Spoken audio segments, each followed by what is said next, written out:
Hey, we are back with Alex in the editing suite. Now, Alex, the storytelling process does not end when you call cut. It continues into the editing process. And with Courageous, there are a lot of dramatic scenes in this movie. So how, as you as an editor, how do you realize and kind of look into this footage to know where to cut and with who to look at so the audience can help follow the story a little better? Sure. Well, let's take a drama scene.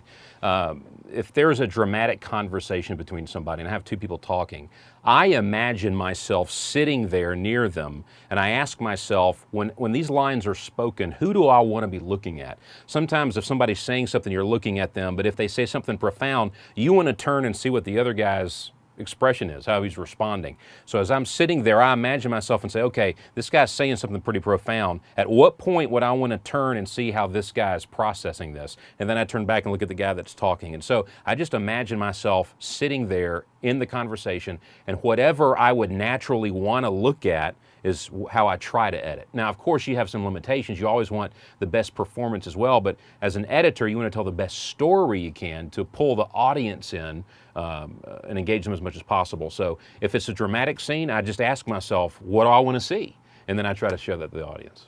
Well, great. And so that also, since you're the director and you kind of think of that, that also probably helped when you were filming the movie to say, hey, I may want to get a reaction scene, which may be why you have so much footage, but you are really able to now pick and choose from different reactions, aren't you? Oh, absolutely. You know, you always shoot something several times, and it's hard to, especially if it's a really dramatic scene, say with crying, you can't do that too many times because we can only be emotional for so long.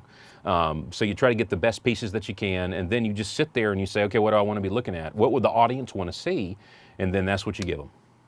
Well, great. That sounds great. So now we know a little bit into the mind of Alex, the editor, as far as how some of his dramatic scenes are going to turn out. So I hope you enjoyed that, and we'll see you again.